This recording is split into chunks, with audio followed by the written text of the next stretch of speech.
ya karo ya kase, ina mutanen garinmu maza da mata, gagaruman dama ta samu, kaki bari a baka labari, kada ka bari kai ma a baka labari.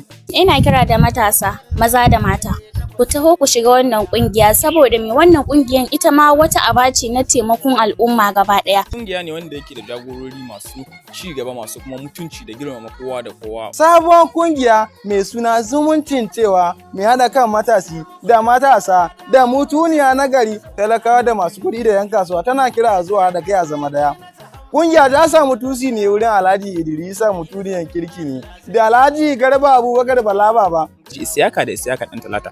Za mu taimaki kanmu ne kuma Allah zai taimake mu. Ina kira ga matasa don Allah ku zo ku shiga wannan kungiya saboda tana da faɗakarwa kuma za ku ji daɗin ta a rayuwa. Su ne suka kafa wannan kungiya don saboda samar zaman lafiya a wannan gari namu.